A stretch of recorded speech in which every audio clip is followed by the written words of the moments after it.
கொல்கத்தாவிலே கேட்கிறது, எங்களுடைய வங்காள மொழியை வாழ விடுங்கள், இந்தியை திணிக்காதீர்கள் என்கிறார்கள். பஞ்சாபிலே சொல்கிறார்கள், மொழிப்போரில் நாம் செய்த தியாகத்தின் விளைவு என்பது இந்தியாவின் பன்முகத்தன்மையை காப்பாற்றி இருக்கிறது. இந்திய மாநில மொழிகளின் உரிமையை காப்பாற்றி இருக்கிறது. இந்த போராட்டத்தில் தன் குடும்பத்தையும் பங்களிக்க செய்து அவர் இடுப்பிலே இருந்து அந்த குழந்தையும் கைது செய்யப்பட்டு சிறைக்கு போகிறது. குடும்பமாக சிறைக்கு போன இயக்கம். இதுதான் இந்த கட்சியோட ஜீன்லயே இருக்கு, மரபணுல இருக்குது. என்னமோ எனக்கு குடும்ப கட்சிங்கிறான். குடும்ப கட்சி வாரிசு தெரியாது. எங்களுக்கு வாரிசுன்னு படம் எடுக்க தெரியும். 82 வயதுக்காரரும் இந்த வரலாற்றை சொல்ல முடியும். 21 வயது இளைஞரும் இந்த வரலாற்றை சொல்ல முடியும். ஏன்னா நம்மள்ட்ட வரலாறு இருக்கிறது, மற்றவங்களுக்கு வரலாறு இருக்காது. அதனால எதையாவது பேசிக்கிட்டே இருப்பான். மாநிலம்னா தமிழ்நாடு மாதிரி இருக்கணும்யா, முதலமைச்சர்னா முத்துவேல் கருணாநிதி ஸ்டாலின் மாதிரி இருக்கணும்யா. மதுராந்தகத்திலேருந்து 80 கிலோமீட்டர் தான் புதுச்சேரி. இங்கேயும் 5 வருஷமா டபுள் இன்ஜின் சர்க்கார் தான். ஏதாவது விடிஞ்சுதாங்க? டப்பா இன்ஜின். தலைவர் சொன்ன மாதிரி அது டபுள் இன்ஜின் இல்ல, டப்பா இன்ஜின். ஆனா சிங்கிள் என்ஜின் ஓடுது பாரு. முத்துவேல் கருணாநிதி ஸ்டாலின் என்கிற சிங்கிள் என்ஜின் டெல்லி வரைக்கும் அதிர வைக்குவதாக தமிழ்நாடு எக்ஸ்பிரஸை வழிநடத்தி கொண்டிருக்கிற சிங்கிள் என்ஜின். வணக்கம். புதுச்சேரி மாநில மாணவர் அணியின் சார்பிலே நெல்லித்தோப்பு தொகுதி திராவிட முன்னேற்ற கழகத்தின் சார்பில் நடைபெற்று கொண்டிருக்கக்கூடிய மொழிப்போர் தியாகிகளுக்கான இந்த வீரவணக்க நாள் மாபெரும் பொதுக்கூட்டத்திற்கு தலைமை ஏற்றிருக்கின்ற மாநில மாணவர் அணி அமைப்பாளர் என் அன்பிற்குரிய தம்பி எஸ்பி மணிமாறன் அவர்களே, இந்த நிகழ்விலே எனக்கு முன்பு இங்கே உரையாற்றி வருகின்ற 2026 சட்டமன்ற தேர்தலில் புதுச்சேரியில் உதயசூரியனை ஆட்சியில் அமர்த்துவோம் என்று சொல்லியிருக்கின்ற நம்முடைய மாநில கழக அமைப்பாளர், சட்டப்பேரவை எதிர்க்கட்சி தலைவர் அன்பிற்குரிய இரா சிவா அவர்களே, வரவேற்புரையாற்றிய தொகுதியினுடைய செயலாளர் நடராஜன் அவர்களே,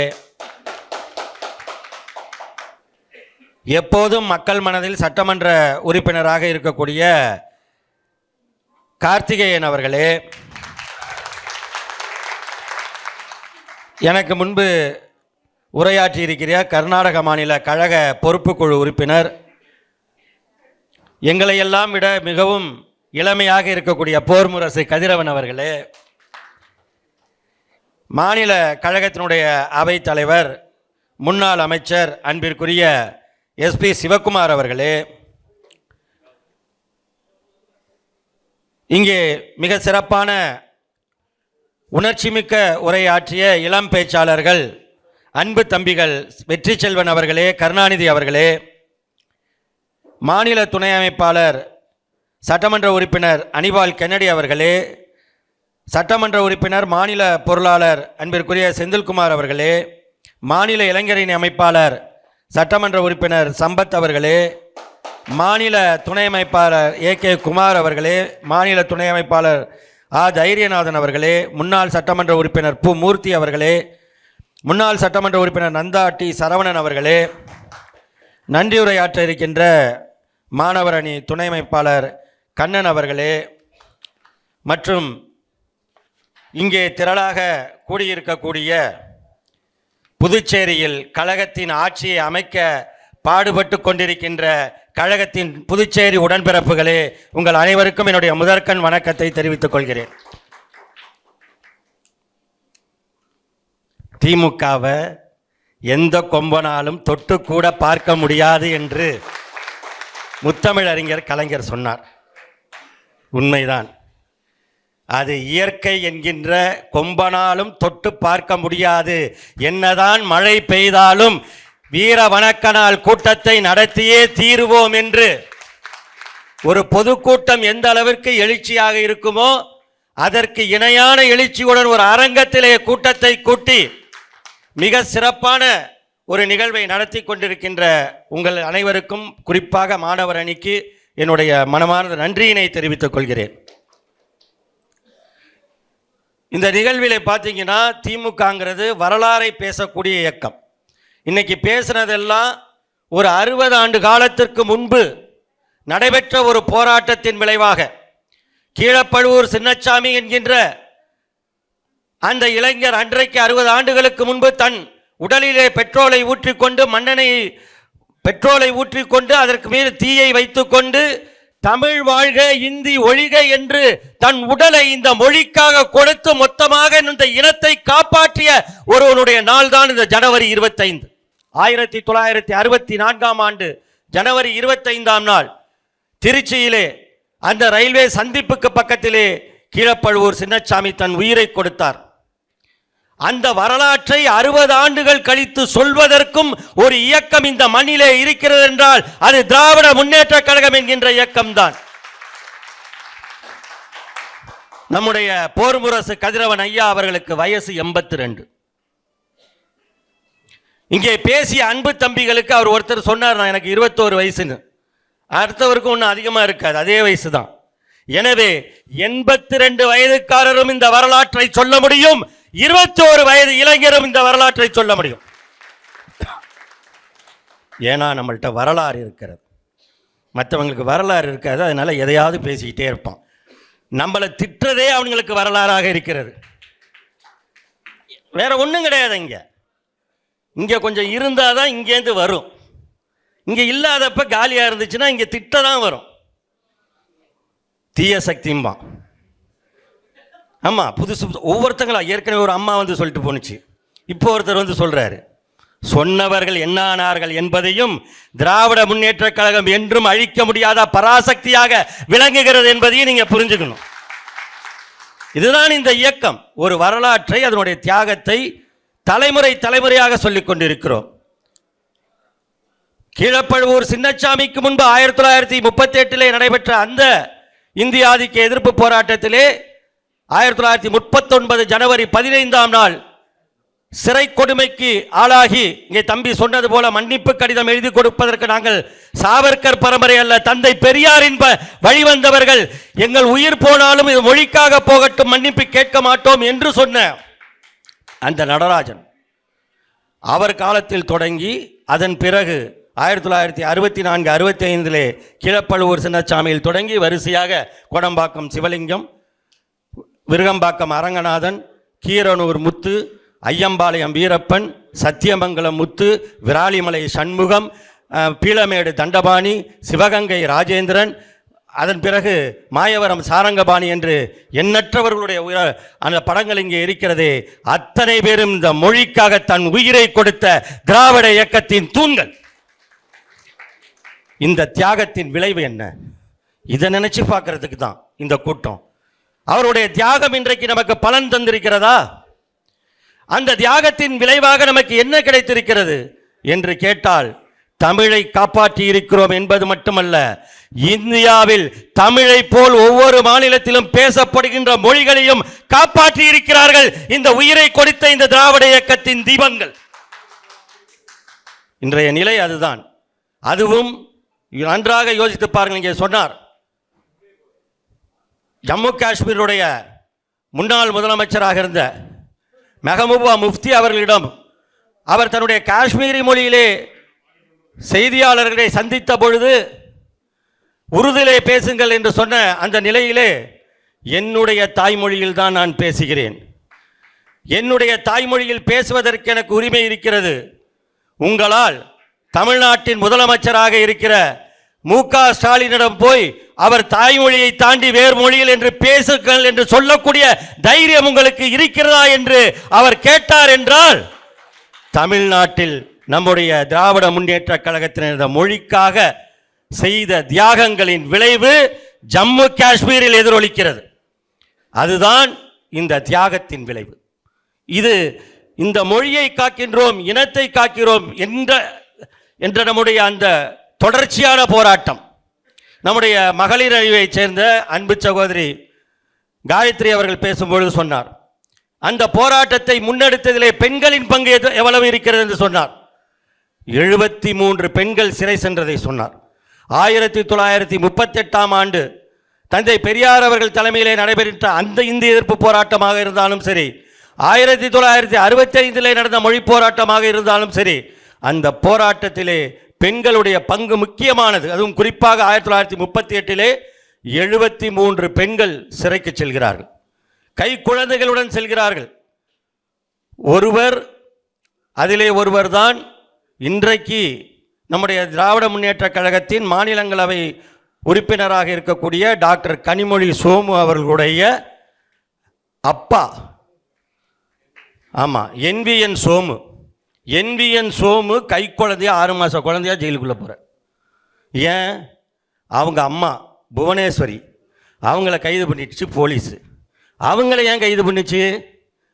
அவருடைய கணவர் NVN சோமுடைய அப்பா NV நடராஜன் இந்த இயக்கத்தின் முதன்மை தலைவர்களில் ஒருவர். அப்படிப்பட்டவர் அந்த போராட்டத்தை வழிநடத்தும் பொழுது இந்த போராட்டத்தில் தன் குடும்பத்தையும் பங்களிக்க செய்து அவர்களை, அதனால் மற்ற பெண்களுடன் சேர்ந்து புவனேஸ்வரி அம்மாவும் கைது செய்யப்பட்டு அவர் இடுப்பிலே இருந்த அந்த குழந்தையும் கைது செய்யப்பட்டு சிறைக்கு போகிறது. இதில் மேலும் சில தகவல்கள் உண்டு. ஒருத்தருக்கு ஒரு கை குழந்தையை தான் தூக்கிட்டு போகணுங்கிறாங்க. ஒரு அம்மா 2 கை குழந்தையோட வந்துருச்சு. ஒன்றை தான் நீ தூக்கிட்டு போகணும், இன்னொன்று தூக்கக்கூடாதுன்னு பிரிச்சதும் பக்கத்தில் இருந்த அம்மா வாங்கி தான் மேலே தட்டை வச்சுக்கிட்டு இது ஏன் குழந்தைங்க உள்ளே கொண்டு போகிறாங்க அப்படின்னு சொல்லி குடும்பமாக சிறைக்கு போன இயக்கம். என்னமோ இன்னைக்கு வந்து குடும்ப கட்சிங்கிறான். குடும்ப கட்சி வாரிசு எனக்கு தெரியாது. எங்களுக்கு வாரிசுன்னு படம் எடுக்க தெரியும், வாரிசு அரசியல் என்று விமர்சனம் செய்ய தெரியும். ஆனால் இந்த இயக்கம் எவ்வளவு தியாகங்களை செய்திருக்கிறது என்ற அந்த 6 மாத குழந்தையாக போன அந்த NVN சோமு தான் பின்னாளில் இந்த இயக்கத்தின் அடையாளமாக நாடாளுமன்றத்திலே முழங்கி மத்திய இணையமைச்சராக பாதுகாப்புத்துறை அமைச்சராக வந்தவர் என்கின்ற பெருமை மிகு வரலாறு உண்டு. அந்த தியாகத்தின் தொடர்ச்சி இது. எந்த இந்தி ஆதிக்கத்தை எதிர்த்து 14 வயதிலே நம்முடைய முத்தமிழறிஞர் கலைஞர் கொடிபிடித்து திருவாரூர் வீதிகளிலே முழக்கமிட்டு சென்றாரோ, அந்த கையிலே அவர் ஏந்திய தமிழ் கொடியை காலம் முழுவதும் நெஞ்சில் ஏந்தி எந்த இந்தி கோலோச்சுகிறதோ அந்த டெல்லி நாடாளுமன்றத்திலே தமிழை செம்மொழியாக்கி காட்டிய திறமையும் தகுதியும் கொண்ட தலைவர் முத்தமிழறிஞர் கலைஞர். அப்ப நம்ம மொழியை கொண்டு போய் செம்மொழியா வைத்த பிறகு என்ன ஆகுது? ஒன்றிய அரசு அதற்கு நிதி ஒதுக்க வேண்டும். பாரபட்சம் காட்டுறாங்க, இன்னைக்கு வரைக்கும் காட்டுறாங்க, இல்லைன்னு சொல்ல.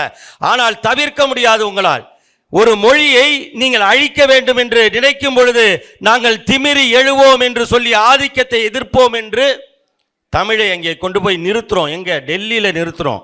எந்த டெல்லி நம் மீது ஆதிக்கம் செலுத்துகிறதோ இந்தியை கொண்டு அதில் போய் அங்கே போய் நம்ம வந்து அதை நிலைநிறுத்தி நமக்கு செம்மொழி அந்தஸ்து கிடைத்த பிறகுதான் இவங்கெல்லாம் தூக்கி வச்சு கொண்டாடுற சமஸ்கிருதத்துக்கே அதிகாரப்பூர்வமாக செம்மொழி தகுதி கிடைத்தது. சமஸ்கிருதத்திற்கான தகுதியும் வாங்கி கொடுத்தது தமிழ்தான். எனவே அந்த நிலையிலே இன்றைக்கு ஒடியா இருக்கிறது, வங்காளி இருக்கிறது, மராத்தி இருக்கிறது, கன்னடம் இருக்கிறது, தெலுங்கு இருக்கிறது, மலையாளம் இருக்கிறது, அதன் பிறகு பாலி மொழி என்று பல மொழிகள் இன்றைக்கு செம்மொழி தகுதியை இந்தியாவில் பெற்றிருக்கிறது என்றால் அது இவர்களின் தியாகத்தால் விளைந்த பலன். இல்லைன்னா அழிச்சிருவாங்க. ஏனென்றால் இந்தி ஆதிக்கம் என்பது அப்படிப்பட்டது.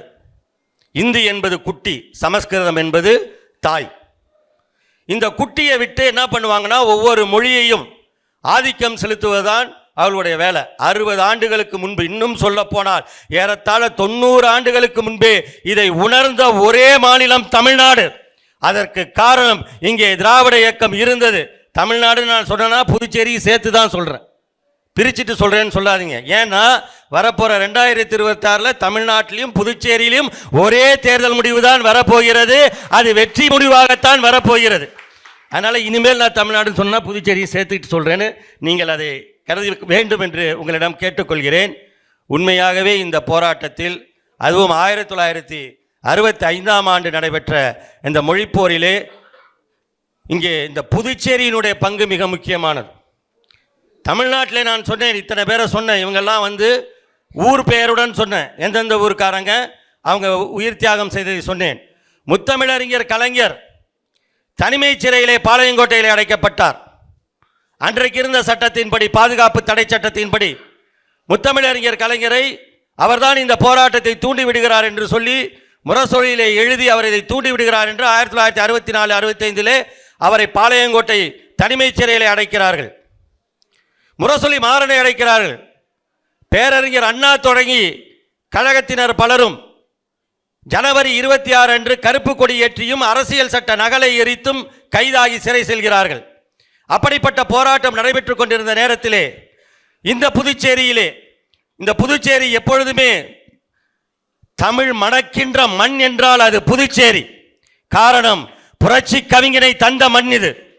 1938 நடராஜனும் தாளமுத்துவும் உயிரிழந்த, சிறைவாசத்திலே உயிரிழந்த அந்த போராட்டத்தின் பொழுது 1938 புதுச்சேரி பிரெஞ்சு ஆட்சியின் கீழ் இருக்கிறது. சென்னை மாகாணம் எனப்பட்ட தமிழ்நாடு உள்ளிட்ட பகுதிகள் பிரிட்டிஷ் ஆட்சியிலே இருக்கிறது. அந்த பிரிட்டிஷ் ஆட்சியிலே ஒரு மாகாணத்திற்கான அதிகாரத்தை கொடுத்து அதற்கு முதலமைச்சரானவர் தான் ராஜாஜி. அவர் தான் இந்தியை திணிக்கிறார். அந்த பிரச்சனை உங்களுக்கு கிடையாது. இங்கே புதுச்சேரிக்கு 38 பிரச்சனை கிடையாது. சென்னை மாகாணம் தமிழ்நாட்டுக்கு தான் பிரச்சனை. ஆனால் அந்த போராட்டத்தில் முழக்கமாக எழுந்த பாடல் சேனை ஒன்று தேவை, செம்மொழி தமிழை காப்பதற்கு சேனை ஒன்று தேவை, பெருஞ்சேனை ஒன்று தேவை என்கின்ற குரல் வந்தது இந்த புதுச்சேரியில் இருந்துதான்.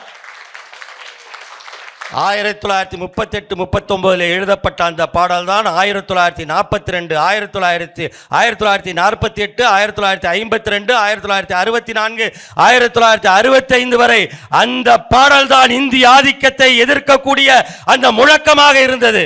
எனவே அந்த உணர்ச்சி தீயை, இன்றைக்கு தீ பரவட்டும் என்று சொல்கிறோமே, அந்த உணர்வு தீயை உண்டாக்கிய மண் இந்த புதுச்சேரி என்பதிலே நீங்கள் பெருமை கொள்ள வேண்டும். ஒவ்வொரு கழக உடன்பிறப்பும் பெருமை கொள்ள வேண்டும். 1964-65 போராட்டம் நடந்த பொழுது இந்தியா விடுதலை பெற்றுவிட்டது. இந்தியாவுக்குள்ளே புதுச்சேரி இருக்கிறது, பிரெஞ்சு ஆட்சி இல்லை. எனவே அப்படிப்பட்ட சூழலிலே நடைபெற்ற போராட்டத்தின் போது இவங்களுடைய பங்களிப்பு என்ன, புதுச்சேரி திராவிட முன்னேற்ற கழகம் என்ன செய்ய போகிறது என்ற கேள்வி இருக்கிறது. பேரறிஞர் அண்ணா அவர்கள் திராவிட முன்னேற்ற கழகத்தை உருவாக்கும் பொழுதே இதை ஒட்டுமொத்த தமிழினத்தின் இயக்கமாக உருவாக்கியவர். தமிழ்நாட்டுக்கு மட்டுமான இயக்கமாக அல்ல. 1956 1951 முதல் மாநில மாநாடு சென்னையில் நடைபெறுகிறது. திராவிட முன்னேற்ற கழகத்தினுடைய முதல் மாநில மாநாடு கட்சி தொடங்கி 2 ஆண்டுகளில் நடைபெறுகிறது. 4 நாட்கள் நடைபெறுகிறது மாநாடு. இப்போல்லாம் மாநாடுன்னு சொல்லிவிட்டு இந்த உங்களுக்கு பக்கத்தில் தான் விக்கிரவாண்டியில் ஒரு மாநாடு போட்டாங்க. வந்தாங்க, டீயை குடித்து முடிக்கிறதுக்குள்ளே போயிட்டாங்க எல்லாரும். இவ்வளோ தான் இப்போல்லாம் மாநாடுங்கிறாங்க. வந்தான் போனால் ரிப்பீட்டுங்கிற கதையாக. அப்புறம் மதுரையில் ஒன்று நடந்துச்சு, அப்புறம் கரூரில் ஒன்று நடந்ததுலேயே கொடூரம் ஒன்று நடந்துச்சு, அப்புறம் அதுக்கப்புறம் இந்த பாண்டிச்சேரியிலையும் வந்து நடந்துச்சு. 3 நிமிஷம். இங்கே ரொம்ப சிறப்பு, இங்கே டீ குடிக்கிற நேரம் கூட இல்லை. அந்த அளவுக்கு இப்போல்லாம் மாநாடுங்கிறாங்க. ஆனால் 4 நாட்கள் மாநாட்டிலே பர்மாவிலிருந்து, இலங்கையிலிருந்து, கர்நாடகத்திலிருந்து, புதுச்சேரியிலிருந்து, மராட்டியத்திலிருந்து திராவிட முன்னேற்ற கழகத்தின் தொண்டர்கள் அணிவகுத்தார்கள் என்றால் கட்சி தொடங்கி 2 ஆண்டுகளில் இது தமிழகத்தின் ஒட்டுமொத்தமான இயக்கம் என்பதை அடையாளம் காட்டியவர் பேரறிஞர் அண்ணா. அதனால்தான் புதுச்சேரி விடுதலைக்கு, பிரெஞ்சு ஆட்சியில் இருந்த புதுச்சேரி விடுதலைக்காக நடைபெற்ற போராட்டத்தில் திராவிட முன்னேற்ற கழகம் பங்கெடுக்கும் என்று அறிவித்து அதற்காக திராவிட முன்னேற்ற கழகத்தினரை சிறைக்கு அனுப்பிய வரலாறு இந்த இயக்கத்திற்கு உண்டு. எனவே புதுச்சேரி விடுதலையில் எப்படி திராவிட முன்னேற்ற கழகத்திற்கு பங்கு உண்டோ அதுபோல் 1964 நடைபெற்ற மொழி போராட்டத்திலே புதுச்சேரி திமுகவிற்கு முக்கிய பங்கு உண்டு. எனவே அந்த போராட்டத்தை எப்படி, அன்னைக்கு தென்னார்காடு ஜில்லா, கடலூர் எல்லாம் அன்னைக்கு தென்னார்காடு ஜில்லா, அந்த தென்னார்காடு ஜில்லாவில் இருந்து மிகப்பெரிய அளவிலே போராட்டம் நடைபெறும் பொழுது அதனை ஒட்டி இருக்கக்கூடிய இந்த புதுச்சேரியில் இருந்து 5 அணிகள் செல்கின்றன. 5 அணிகளாக 1964 ஆண்டு ஏப்ரல் 27 முதல் அணி சே முத்து என்பவருடைய தலைமையிலே செல்கிறது. நெடுமாறன், சம்பந்தன் ஆகியோர் அவருடன் செல்கிறார்கள். 2வது அணி கோ சாரங்கம் என்பவர் தலைமையிலே செல்கிறது. கண்ணன், சுப்பிரமணி ஆகியோர் அவருடன் செல்கிறார்கள். 3வது அணி வி சுப்புரத்னம் என்பவர் தலைமையிலே செல்கிறது. கரிகாலன், குப்புசாமி உள்ளிட்டோர் அவருடன் செல்கின்றனர். 4வது அணி ஏ புவியரசு அவருடைய தலைமையிலே செல்கிறது. அதிலே கோபாலகிருஷ்ணன், மாரிஸ் என்பவர்கள் செல்கிறார்கள். 5வது அணி எம் ஆனந்தன் என்பவர் தலைமையிலே செல்கிறது. RS மணி, மாறன் உள்ளிட்டோர் அதிலே செல்கிறார்கள். கழகத்தினுடைய அலுவலகத்தில் இருந்த திராவிட முன்னேற்ற கழக புதுச்சேரி மாநில அலுவலகம் அப்பொழுது டியூப்ளக்ஸ் சாலை என்று சொல்லப்பட்டு இன்றைக்கு பெருமைக்குரிய நேரு வீதியாக இருக்கின்ற அங்கிருந்து புறப்பட்டு தலைமை அஞ்சலகத்தை நோக்கி, புதுச்சேரி தலைமை அஞ்சலகத்தை நோக்கி அந்த அணி அணியாக செல்கிறார்கள், போராடுகிறார்கள், இந்தி எழுத்துக்களை அழிக்கிறார்கள், இந்திக்கு எதிராக முழக்கமிடுகிறார்கள், தமிழ் வாழ்க என்று குரல் கொடுக்கிறார்கள். போலீஸ் கைது செய்கிறது, சிறையில் அடைக்கப்படுகிறார்கள். 15 பேர் சிறையில் அடைபடுகிறார்கள். இந்த 15 பேருக்கும் அவர்கள் வெளியில் வந்தது எப்படின்னா ஜூலை மாதம் 16ஆம் தேதி தான் வராங்க. ஏன்னா ஏப்ரலில் போனவங்க ஜூலையில் வராங்க. 3 மாத காலம் சிறைவாசம். சிறையில்னா சொன்னாங்களே இப்போ இருக்கிற மாதிரி வசதியெல்லாம் கிடையாது. அதுவும் கலைஞர் முதலமைச்சரான பிறகு சிறையிலலாம் நிறைய சீர்திருத்தம் பண்ணி சிக்கன் வரைக்கும் போட ஆரம்பிச்சிட்டார். ஆமாம், அவங்களும் மனிதர்கள் தானே. நம்மளுக்கு நம்ம எல்லாருக்கும் முதல்ல எல்லாரும் நம்மளோட பெரிய பிரச்சனையே என்னென்னா அடுத்தவனுக்கு இறக்கப்படுறதா நம்மளோட பெரிய பிரச்சனையாக இருக்குது. ஆனாலும் இந்த இயக்கம் அப்படி தான் இருக்கும். நமக்கு சம்மந்தப்பட்டவங்களுக்கா பாடுபட்டோம்? நமக்கு ஓட்டு போடுவாங்கன்னா பாடுபடுறோம்? இல்லை, நீ ஓட்டு போட்டாலும் போடாவிட்டாலும் உன்னை காக்கக்கூடிய ஒரே இயக்கம் இந்த திராவிட முன்னேற்ற கழகம் தான் என்பதை சொல்லுகின்ற வகையில் அன்னைக்கு ஜெயிலுக்கு போனவங்களுக்குலாம் அன்னைக்கு எதுவும் வசதி கிடையாது. அப்போ இந்த மாநிலத்தினுடைய பொறுப்பில் இருந்த புதுவை சிவம் அவர்கள், சிவபிரகாஷ், அவருக்கு கடிதம் எழுதுகிறாரு அந்த முத்து. என்ன எழுதுகிறார் அப்படின்னா, இது மாதிரி ஜெயிலில் இருக்கும், நீங்கள் அதில் என்ன கேட்குறாங்கன்னா, ஏன்னா எல்லாரும் போய் பார்க்குறதுக்கே சிரமமாக இருக்குது, யாரையும் பார்க்கவும் அனுமதிக்க மாட்டேங்கிறாங்க. நாவலரும் கலைஞரும் வந்தாங்கன்னா கொஞ்சம் சொல்லி எங்களை ஜெயிலில் பார்க்க சொல்லுங்கள், எங்கள் எல்லாருக்கும் தெம்பாக இருக்கும். இது ஒன்று தாயா அன்னையிலேருந்து இன்றைக்கு வரைக்கும் திமுக காரன் கேட்குறது, எங்கள் தலைவர்களை நாங்கள் பார்த்தால் போதும், அதுவே எங்களுக்கு பெரும் பலம் என்று நாவலரையும் அண்ணா கலைஞரையும் கேட்ட மாதிரி இன்னைக்கு வரைக்கும் நம்ம தலைவரையும் இளம் தலைவரையும் பார்க்கணும் அப்படிங்கிற எண்ணம் எப்படி இருக்கோ, இதுதான் இந்த கட்சியோட ஜீன்லேயே இருக்கு, மரபணுவில் இருக்குது. இது சும்மா ஏதோ கோஷம் போட்டுட்டு போகிறது இல்லை, இது உணர்வு.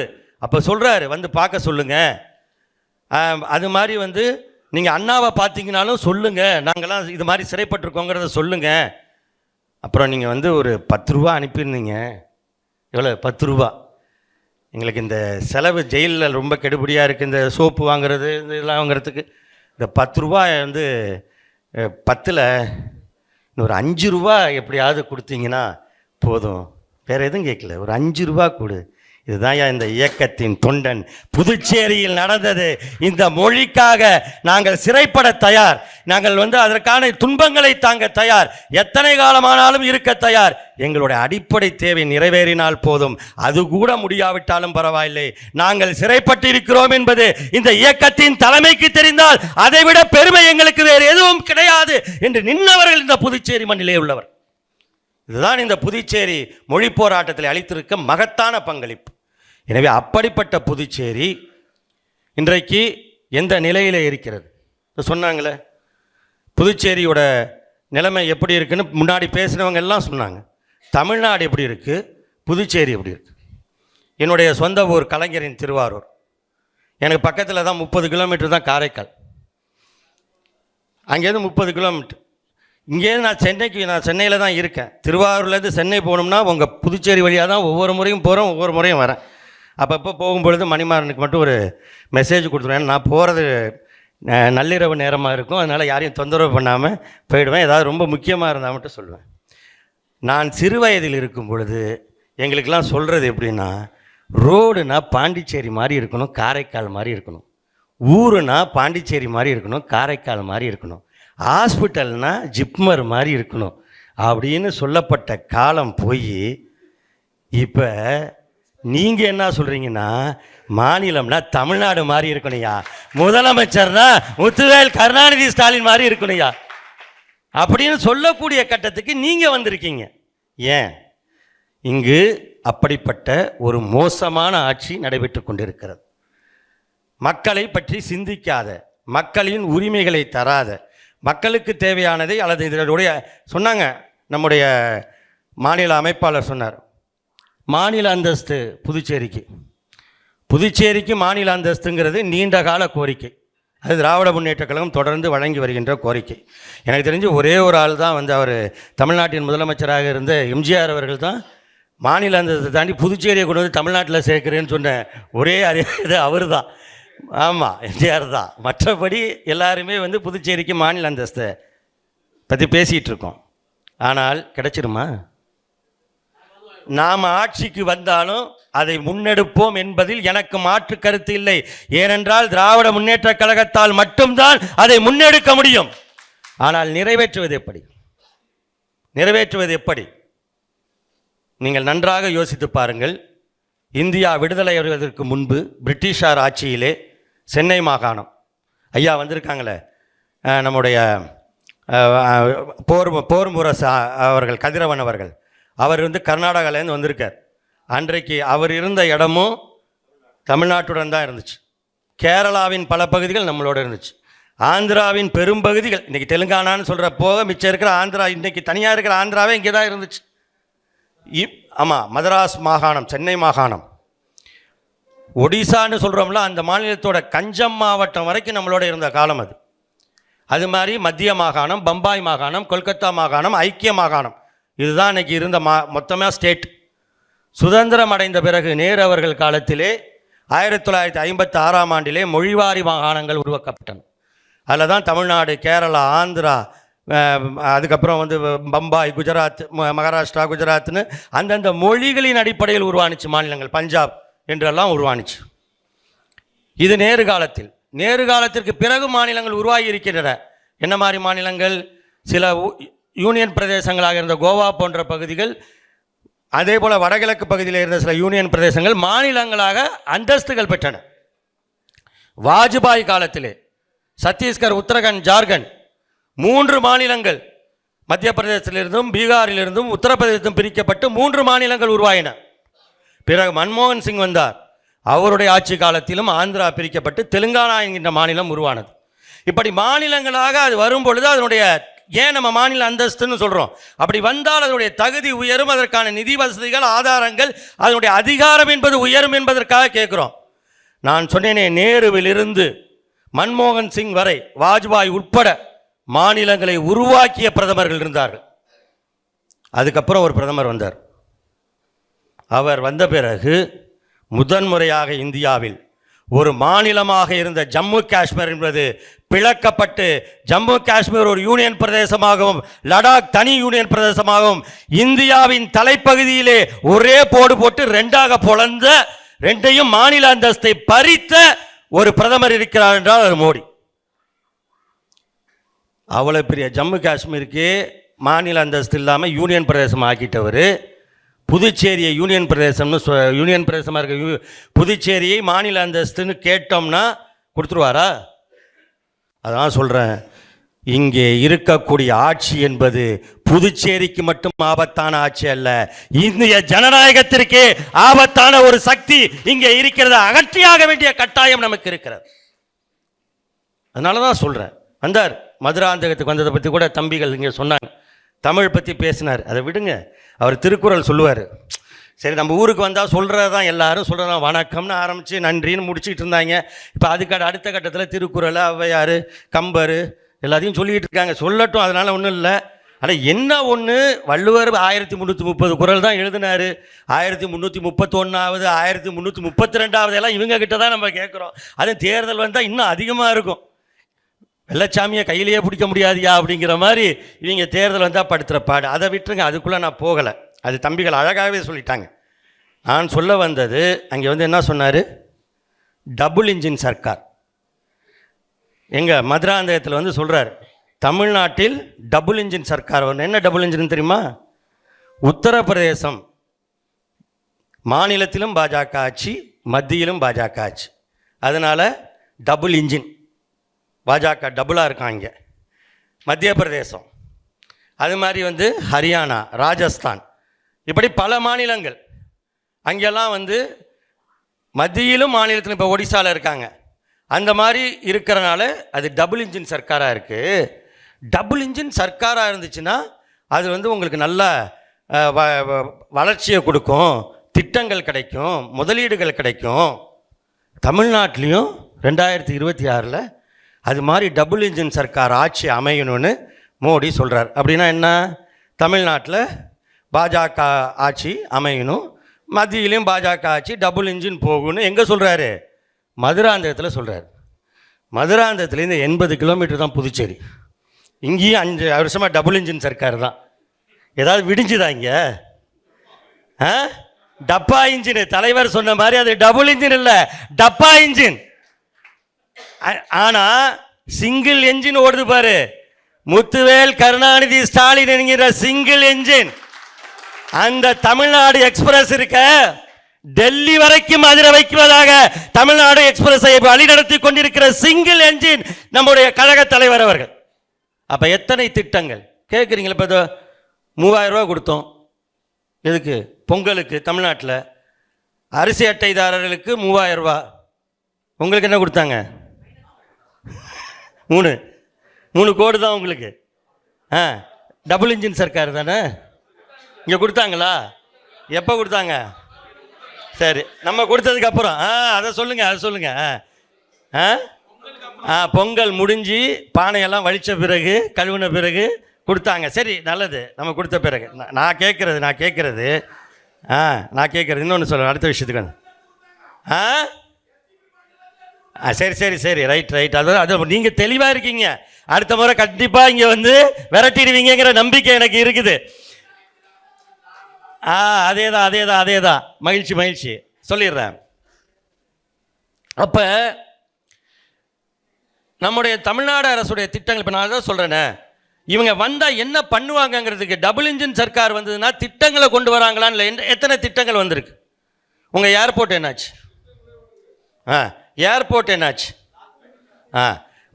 உங்களுக்கு ஒரு வளர்ச்சி. நான் உத்தரப்பிரதேசத்தில் இத்தனை ஏர்போர்ட் கொடுத்துருக்கேன், டபுள் இன்ஜின் சர்க்கார்னா இல்லை. புதுச்சேரியோட ஏர்போர்ட் நிலைமை என்ன? புதுச்சேரிக்கு புதுசாக கிடைத்திருக்கிற வேலை வாய்ப்பு என்ன? ஏதாவது இருக்கா? எதுவுமே கிடையாது. டபுள் இன்ஜின் சர்க்கார் என்ன பண்ணியிருக்கு? ஆனால் எங்கள் தமிழ்நாட்டில் வந்து பாருங்கள், எத்தனை திட்டங்கள். ஒவ்வொரு குடும்பமும் பலன் பெறக்கூடிய வகையிலே பலன் பெறுதுன்னா மாதம் 1000 ரூபாய் கொடுக்குற மகளிர் உரிமை திட்டம் மட்டும் கிடையாது. அவர்களை அழைத்து செல்கின்ற விடியல் பயணம் திட்டம் மட்டும் கிடையாது. நான் முதல்வன் என்று ஒரு திட்டம்.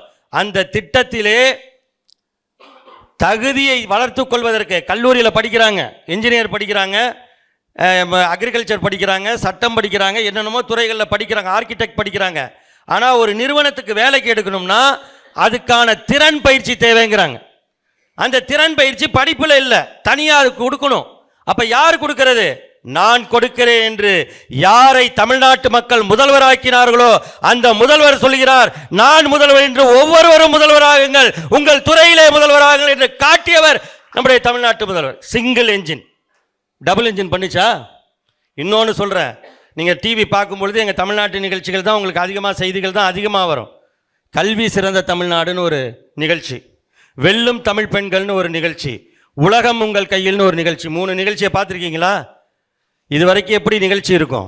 அரசு நிகழ்ச்சினா அமைச்சர்கள், முதலமைச்சர், அதிகாரிகள் மேடையில் இருப்பாங்க. யார் பயன்பெற போகிறாங்களோ அவங்களாம் நின்று வரிசையாக வந்து வாங்கிட்டு போ. இப்படி தான் நீங்கள் பார்த்துருக்கீங்க. ஆனால் நான் சொல்கின்ற 3 நிகழ்ச்சியிலும் என்ன நடந்துச்சு? பயனாளிகள் மேடையில் வந்து எங்களால் எங்கள் வாழ்வை உயர்த்திய இந்த அரசு இந்த திட்டங்களை கொடுத்தது, இதனால் எங்கள் குடும்பத்தில் இந்த மாற்றம் வந்தது, என் அம்மாவுக்கு இது கிடைத்தது, என் அப்பாவுக்கு இது கிடைத்தது, நாங்கள் முதலாக வீடு வாங்கினோம், நாங்கள் முதலாக காரில் பயணித்தோம் என்று பயனாளிகள் சொல்கிறார்கள் மேடையில் நின்று. எதிரில் உட்கார்ந்து முதலமைச்சரும் அமைச்சர்களும் அதை கேட்டுக்கொள்கின்ற அந்த மாற்றத்தை உருவாக்கி இருப்பதுதான் திராவிட மாடல். இது மாதிரி சொல்லுங்க. Double engine Sarkar, single engine Sarkar சொல்லும், இத்தனையும் சொல்ல வைக்கும். ஏன்னா அவ்வளோ திட்டங்களை நாங்கள் கொடுத்துருக்குறோம். ஆனால் இங்கே டபுள் இன்ஜின் சொல்கிறவங்க என்ன நீங்கள் பண்ணியிருக்கீங்க? இங்கே வந்து ஒரு எய்ம்ஸ்னு கட்டினாங்க எங்கள் ஊருக்கு வந்து. உங்களுக்கு ஜிப்மர் இருக்குது, எங்களுக்கெல்லாம் ரொம்ப ஆசை. ஜிப்மர் மாதிரி ஒரு மருத்துவமனை எங்கள் தமிழ்நாட்டுக்கு வேணும் அப்படிங்கிறது ஆசை உண்டு. எய்ம்ஸ்னு ஒன்று கட்டிக்கிட்டே இருக்காங்க. போன எலெக்ஷன் அப்பயும் ஒத்த செங்கலை தூக்கிட்டு வந்தார் நம்முடைய இளந்தலைவர். இந்த தடவை போனால் 2 செங்கலாக தூக்கிட்டு வரலாம், அவ்வளோதானே தவிர கட்டி முடிச்சாங்களான்னா இல்லை. ஆனால் கலைஞர் பன்னோக்கு மருத்துவமனை கிண்டியில் இருக்குது. ஏழை எளிய மக்கள் எந்த சிகிச்சை வேண்டுமானாலும் பெறலாம் என்கின்ற வகையிலே அவ்வளவு தரமாக, உலக தரத்திற்கு இணையாக. அதே மாதிரி அனைத்து மருத்துவமனைகளும் அங்கங்கே.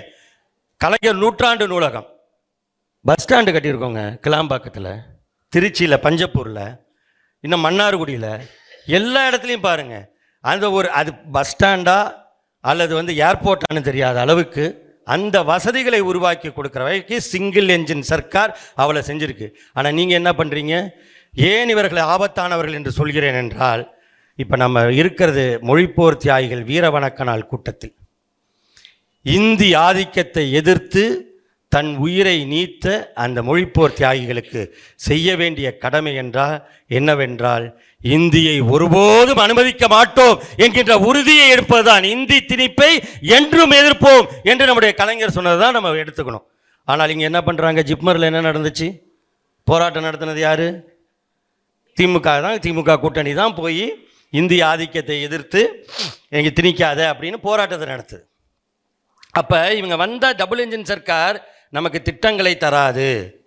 அவர்களுடைய மறைமுக திட்டங்களான இந்தியை திணிப்பது, அதிகாரத்தை பறிப்பது, இந்தி என்பதே ஒரு அதிகாரமாக செயல்படுவதால் தான் எதிர்க்கிறோம். இந்தி ஒரு மொழி என்பதில் நமக்கு எந்த மாற்று கருத்தும் இல்லை. அதை பேசக்கூடியவர்கள் பேசிவிட்டு போகட்டும், அதில் நம்ம தடுக்கலை. இந்தியை கற்றுக்கொள்ள விரும்புவர்களும் கற்றுக்கொள்ளுங்கள். அதுக்கு தான் தட்சிண பாரத இந்தி பிரச்சார சபாலாம் இருக்குது. படிக்கிறவங்க படிக்க, ஆனால் கட்டாயப்படுத்தாதீர்கள், திணிக்காதீர்கள் என்கிறோம். ஆனால் நீங்கள் திரும்பவும் என்ன சொல்கிறீங்க?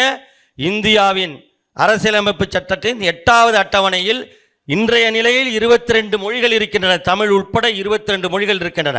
ஆனால் இந்த 22 மொழிகளையும் ஒதுக்கிவிட்டு இந்திக்கு மட்டும் ஏன் முக்கியத்துவம் கொடுக்கிறீர்கள்?